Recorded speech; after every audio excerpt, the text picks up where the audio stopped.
नमस्कार मित्रों, आज प्रस्तुत है मुंशी प्रेमचंद जी की कहानी नमक का दारोगा। कहानी शुरू करते हैं मित्रों।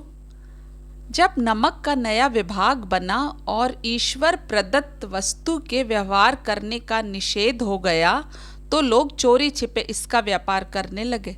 अनेक प्रकार के छल प्रपंचों का सूत्रपात हुआ।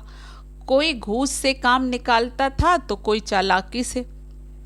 अधिकारियों के पौ 12 थे। पटवारी का सर्व सम्मानित पद छोड़कर लोग इस विभाग की बरकंदाजी करते थे। इसके दारोगा पद के लिए तो वकीलों का भी जी लल जाता था। यह वह समय था जब अंग्रेजी शिक्षा और ईसाई मत को लोग एक ही वस्तु समझते थे। फारसी का प्राबल्य था। प्रेम की कथाएं और श्रृंगार रस के काव्य पढ़कर फरसीदा लोग सर्वोच्च पदों पर नियुक्त हो जाया करते थे। मुंशी वंशीधर भी जुलेखा की विरह कथा समाप्त करके सीरी और फरहाद के प्रेम वृत्तांत को नल और नील की लड़ाई और अमेरिका के आविष्कार से अधिक महत्व की बातें समझते हुए रोजगार की खोज में निकले। उनके पिता एक अनुभवी पुरुष थे। समझाने लगे, बेटा घर की दुर्दशा देख रहे हो, ऋण के बोझ से दबे हुए हैं। लड़कियां हैं, वे घास फूस की तरह बढ़ती चली जाती हैं। मैं कगारे पर का वृक्ष हो रहा हूँ, ना मालूम कब गिर पड़ूं। अब तुम ही घर के मालिक मुख्तार हो। नौकरी में ओहदे की ओर ध्यान मत देना, यह तो पीर का मजार है। निगाह चढ़ावे और चादर पर रखनी चाहिए। ऐसा काम ढूंढना जहां कुछ ऊपरी आय हो। मासिक वेतन तो पूर्णमासी का चांद है, जो एक दिन दिखाई देता है और घटते घटते लुप्त हो जाता है। ऊपरी आय बहता हुआ स्रोत है जिससे सदैव प्यास बुझती है। वेतन मनुष्य देता है, इसी से उसमें वृद्धि नहीं होती। ऊपरी आमदनी ईश्वर देता है, इसी से उसकी बरकत होती है। तुम स्वयं विद्वान हो, तुम्हें क्या समझाऊं। इस विषय में विवेक की बड़ी आवश्यकता है। मनुष्य को देखो, उसकी आवश्यकता को देखो और अवसर को देखो, उसके उपरांत जो उचित समझे करो। गरज वाले आदमी के साथ कठोरता करने में लाभ ही लाभ है, लेकिन बेगरज को दांव पर पाना जरा कठिन है। इन बातों को निगाह में बांध लो, यही मेरी जन्म भर की कमाई है। इस उपदेश के बाद पिताजी ने आशीर्वाद दिया। वंशीधर आज्ञाकारी पुत्र थे। ये बातें ध्यान से सुनी और तब घर से चल पड़े। इस विस्तृत संसार में उनके लिए धैर्य अपना मित्र, बुद्धि अपनी पथ प्रदर्शक और आत्मावलंबन ही अपना सहायक था। लेकिन अच्छे शगुन से चल थे। जाते ही जाते नमक विभाग की दारोगा पद पर प्रतिष्ठित हो गए। वेतन अच्छा और ऊपरी आय का तो ठिकाना ही ना था। वृद्ध मुंशी जी को सुख संवाद मिला तो फूले न समाये। महाजन कुछ नरम पड़े, कलवार की आशा लता लहलाई, पड़ोसियों के हृदय में शूल उठने लगे। जाड़े के दिन थे और रात का समय। नमक के सिपाही चौकीदार नशे में मस्त थे। मुंशी वंशीधर को यहाँ आए अभी 6 महीनों से अधिक ना हुए थे, लेकिन इस थोड़े समय में ही उन्होंने अपनी कार्य कुशलता और उत्तम आचार से अफसरों को मोहित कर लिया था। अफसर लोग उन पर बहुत विश्वास करने लगे। नमक के दफ्तर से 1 मील पूर्व की ओर जमुना बहती थी। उस पर नावों का एक पुल बना हुआ था। दारोगा जी किवाड़ बंद किए मीठी नींद सो रहे थे। अचानक आंख खुली तो नदी के प्रवाह की जगह गाड़ियों की गड़गड़ाहट तथा मल्लाहों का कोलाहल सुनाई दिया। उठ बैठे। इतनी रात गए, गाड़ियां क्यों नदी के पार जाती हैं? अवश्य कुछ न कुछ गोलमाल है। तर्क ने भ्रम को पुष्ट किया। वर्दी पहनी, तमंचा जेब में रखा और बात की बात में घोड़ा बढ़ाए हुए पुल पर आ पहुंचे। गाड़ियों की एक लंबी कतार पुल के पार जाते देखी। डांट कर पूछा, किसकी गाड़ियां हैं? थोड़ी देर तक सन्नाटा रहा। आदमियों में कुछ कानाफूसी हुई। तब आगे वाले ने कहा, पंडित अलोपी दीन की। कौन पंडित अलोपी दीन? दातागंज के मुंशी वंशीधर चौके पंडित अलोपी दीन इस इलाके के सबसे प्रतिष्ठित जमींदार थे। लाखों रुपए का लेन देन करते थे। इधर छोटे से बड़े कौन ऐसे थे जो उनके ऋणी ना हो। व्यापार भी लंबा चौड़ा था। बड़े चलते पुर्जे आदमी थे। अंग्रेज अफसर उनके इलाके में शिकार खेलने जाते और उनके मेहमान होते। 12 मास सदा व्रत चलता था। मुंशी ने पूछा, गाड़ियां कहाँ जाएंगी? उत्तर मिला, कानपुर। लेकिन इस प्रश्न पर कि इनमें क्या है, सन्नाटा छा गया। दारोगा साहब का संदेह और भी बढ़ा। कुछ देर तक उत्तर की बाट देखकर वह जोर से बोले, क्या तुम सब गूंगे हो? हम पूछते हैं इनमें क्या लदा है। जब इस बार भी कोई उत्तर ना मिला तो उन्होंने घोड़े को एक गाड़ी से मिलाकर बोरे को टटोला। भ्रम दूर हो गए। यह नमक के डेले थे। पंडित अलोपी दीन अपने सजीले रथ पर सवार कुछ सोते कुछ जागते चले आते थे। अचानक कई गाड़ी वालों ने घबराए हुए आकर जगाया और बोले, महाराज, दारोगा ने गाड़ियां रोक दी हैं और घाट पर खड़े आपको बुलाते हैं। पंडित अलोपी दीन का लक्ष्मी जी पर अखंड विश्वास था। वह कहा करते थे कि संसार का तो कहना ही क्या, स्वर्ग में भी लक्ष्मी का ही राज्य है। उनका यह कहना यथार्थ ही था। न्याय और नीति सब लक्ष्मी के ही खिलौने हैं। इन्हें वह जैसे चाहती है नचाती है। लेटे ही लेटे गर्व से बोले, चलो हम आते हैं। यह कहकर पंडित जी ने बड़ी निश्चिंता से पान के बीड़े लगाकर खाए। फिर लिहाफ ओढ़े हुए दारोगा के पास आकर बोले, बाबूजी आशीर्वाद। कहिए, हमसे ऐसा कौन सा अपराध हुआ कि गाड़ियां रोक दी गईं? हम ब्राह्मणों पर तो आपकी कृपा दृष्टि रहनी चाहिए। वंशीधर रुखाई से बोले, सरकारी हुक्म। पंडित अलोपी दीन ने हंसकर कहा, हम सरकारी हुक्म को नहीं मानते और न सरकार को।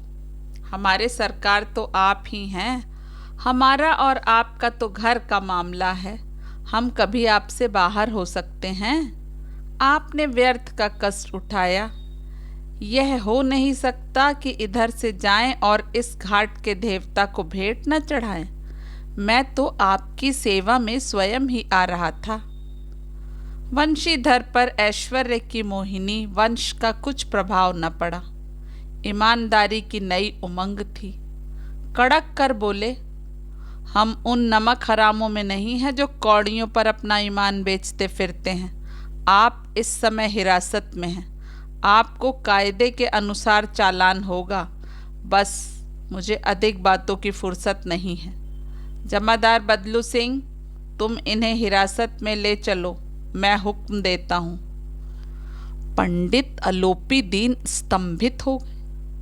गाड़ी वालों में हलचल मच गई। पंडित जी के जीवन में कदाचित यह पहला ही अवसर था कि पंडित जी को ऐसी कठोर बातें सुननी पड़े। बदलू सिंह आगे बढ़ा, किंतु रौब के मारे यह साहस न हुआ कि उनका हाथ पकड़ सके। पंडित जी ने धर्म को धन का ऐसा निरादर करते कभी न देखा था। विचार किया कि यह अभी उदंड लड़का है, माया मोह के जाल में अभी नहीं पड़ा है, अल्हड़ता है, झिझकता है। बहुत दीन भाव से बोले, बाबू साहब, ऐसा न कीजिए। हम मिट जाएंगे, इज्जत धूल में मिल जाएगी। हमारा अपमान करने से आपके हाथ क्या आएगा? हम किसी तरह आपसे बाहर थोड़े ही हैं। वंशीधर ने कठोर स्वर में कहा, हम ऐसी बातें नहीं सुनना चाहते। अलोपी दीन ने जिस सहारे को चट्टान समझ रखा था वह पैरों के नीचे खिसकता हुआ मालूम हुआ। स्वाभिमान और धन ऐश्वर्य की कड़ी चोट लगी, किंतु अभी तक धन की सांख्यिक शक्ति का पूरा भरोसा था। अपने मुख्तार से बोले, लाला जी, 1000 के नोट बाबू साहब की भेंट करो। आप इस समय भूखे सिंह हो रहे हैं। वंशीधर ने गर्म होकर कहा, 1,000 नहीं, 1,00,000 भी मुझे सच्चे मार्ग से हटा नहीं सकते। धर्म की इस बुद्धिहीन दृढ़ता और देव दुर्लभ त्याग पर मन बहुत झुंझलाया। अब दोनों शक्तियों में संग्राम होने लगा। धन ने उछल उछल कर आक्रमण करने शुरू किए। 1 से 5, 5 से 10, 10 से 15 और 15 से 20,000 तक नौबत पहुंची, किंतु धर्म अलौकिक वीरता के साथ बहुसंख्यक सेना के सम्मुख अकेला पर्वत की भांति अटल अविचलित खड़ा था। अलोपी दीन निराश होकर बोले, अब इससे अधिक मेरा साहस नहीं है, आगे आपको अधिकार है। वंशीधर ने अपने जमादार को ललकारा। बदलू सिंह मन में दरोगा जी को गालियां देता हुआ पंडित अलोपी दीन की ओर बढ़ा। पंडित जी घबरा कर 2-3 कदम पीछे हट गए। अत्यंत दीनता से बोले, बाबू साहब, ईश्वर के लिए मुझ पर दया कीजिए। मैं 25,000 पर निपटारा करने को तैयार हूँ। असंभव बात है। 30,000 पर किसी तरह भी संभव नहीं। क्या 40,000 पर भी नहीं? 40,000 नहीं, 40 लाख पर भी असंभव है। बदलू सिंह, इस आदमी को हिरासत में ले लो। अब मैं एक शब्द भी नहीं सुनना चाहता। धर्म ने धन को पैरों तले कुचल डाला। अलोपी दीन ने एक हष्ट पुष्ट मनुष्य को हथकड़ियां लिए हुए अपनी ओर आते देखा। चारों ओर निराशा और कातर दृष्टि से देखने लगे। इसके बाद मूर्छित होकर गिर पड़े। दुनिया सोती थी पर दुनिया की जीभ जागती थी। सवेरे देखिए तो बालक वृद्ध सबके मुंह से यही बात सुनाई देती थी। जिसे देखिए वही पंडित जी के इस व्यवहार पर टीका टिप्पणी कर रहा था। निंदा की बौछारें हो रही थी, मानो संसार में अब पापी का पाप कट गया। पानी को दूध के नाम से बेचने वाला ग्वाला, कल्पित रोज नामचे भरने वाले अधिकारी वर्ग, रेल में बिना टिकट सफ़र करने वाले बाबू लोग, जाली दस्तावेज बनाने वाले सेठ और साकार, यह सब के सब देवताओं की भांति गर्दनें चला रहे थे। जब दूसरे दिन पंडित अलोपी दीन अभियुक्त होकर कांस्टेबलों के साथ हाथों में हथकड़ियां, हृदय में ग्लानि और क्षोभ भरे, लज्जा से गर्दन झुकाए अदालत की तरफ चले जाते तो सारे शहर में हलचल मच गई। मेलों में कदाचित आंखें इतनी व्यग्र न होती होंगी। भीड़ के मारे छत और दीवार में कोई भेद न रहा, किंतु अदालत में पहुंचने की देर थी। पंडित अलोपी दीन इस अगाध वन के सिंह थे। अधिकारी वर्ग उनके भक्त, अमले उनके सेवक, वकील मुख्तार उनके आज्ञा पालक और अर्दली, चपरासी तथा चौकीदार तो उनके बिना मोल के गुलाम थे। उन्हें देखते ही लोग चारों तरफ से जो दौड़े। सभी लोग विस्मित हो रहे थे, इसलिए नहीं कि अलोपी दीन ने यह कर्म किया, बल्कि इसलिए कि वह कानून के पंजे में कैसे आए। ऐसा मनुष्य जिसके पास असाध्य साधन करने वाला धन और अनन्य वाचलता हो, वह कानून के पंजे में आए क्यों? प्रत्येक मनुष्य उनसे सहानुभूति प्रकट करता था। बड़ी तत्परता से इस आक्रमण को रोकने के निमित्त वकीलों की एक सेना तैयार हो गई। न्याय के मैदान में धर्म और धन में युद्ध ठन गया। वंशीधर चुपचाप खड़े थे। उनके पास सत्य के सिवा कोई बल न था, न स्पष्ट भाषण के अतिरिक्त कोई शस्त्र। गवाह थे किंतु लोभ से डांवाडोल। यहाँ तक कि मुंशी जी को न्याय भी अपनी ओर कुछ खिंचा हुआ दिख पड़ता था। वह न्याय का दरबार था, परंतु उसके कर्मचारियों पर पक्षपात का नशा छाया हुआ था।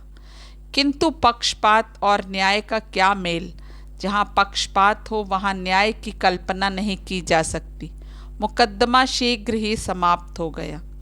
डिप्टी मजिस्ट्रेट ने अपनी तजवीज में लिखा, पंडित अलोपी दीन के विरुद्ध दिए गए प्रमाण निर्मूल और भ्रमात्मक हैं। वह एक बड़े भारी आदमी हैं। यह बात कल्पना के बाहर है कि उन्हें थोड़े लाभ के लिए ऐसा दुस्साहस किया हो। यद्यपि नमक के दारोगा मुंशी वंशीधर का अधिक दोष नहीं है, लेकिन यह बड़े खेद की बात है कि उसकी उदंडता और विचारहीनता के कारण एक भले मानुस को कष्ट झेलना पड़ा। हम प्रसन्न हैं कि वह अपने काम में सजग और सचेत रहता है, किंतु नमक के मुकदमे की बढ़ी हुई नमक से हलाली ने उसके विवेक और बुद्धि को भ्रष्ट कर दिया है। भविष्य में उसे होशियार रहना चाहिए। वकीलों ने यह फैसला सुना और उछल पड़े। पंडित अलोपी दीन मुस्कुराते हुए बाहर निकले।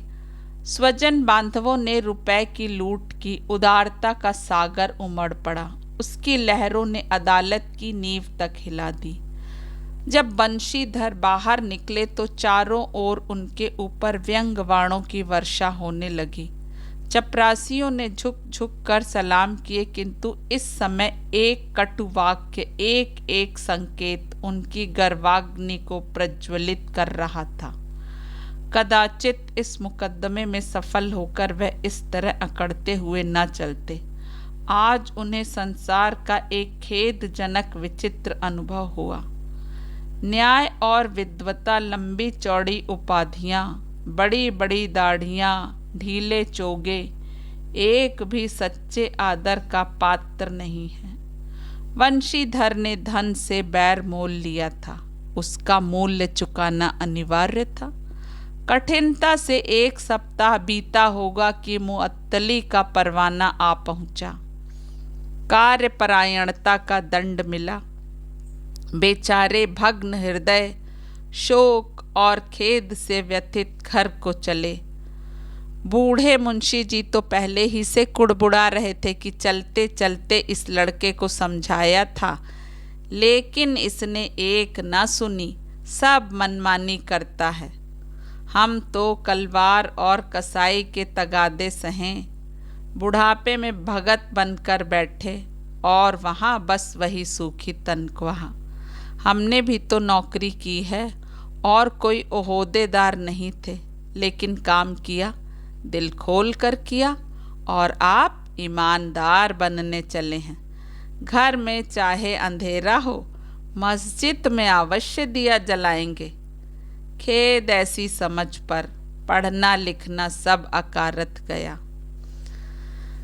इसके थोड़े ही दिन बाद जब मुंशी वंशीधर इस दुरावस्था में घर पहुंचे और बूढ़े पिताजी ने समाचार सुना तो सिर पीट लिया। बोले, जी चाहता है कि तुम्हारा और अपना सिर फोड़ लूं। बहुत देर तक पछता पछता कर हाथ मलते रहे। क्रोध में कुछ कठोर बातें भी कहीं, और यदि वंशीधर वहां से टल न जाता तो अवश्य ही यह क्रोध विकट रूप धारण करता। वृद्ध माता को भी दुख हुआ। जगन्नाथ और रामेश्वर यात्रा की कामनाएं मिट्टी में मिल गईं। पत्नी ने कई दिनों तक सीधे मुंह बात तक नहीं की। इसी प्रकार 1 सप्ताह बीत गया। सांध्य का समय था। बूढ़े मुंशी बैठे बैठे प्रेम नाम की माला जप रहे थे। इसी समय उनके द्वार पर सजा हुआ रथ आकर रुका। हरे और गुलाबी पर्दे, पछहिए बैलों की जोड़ी, उनकी गर्दन में नीले धागे, सींग पीतल से जड़े हुए, कई नौकर लाठियां कंधे पर रखे साथ थे। मुंशी जी अगवानी को दौड़े, देखा तो पंडित अलोपी दीन है। झुक कर दंडवत की और लल्लो चप्पो की बात करने लगे। हमारा भाग्य उदय हुआ जो आपके चरण इस द्वार पर आए।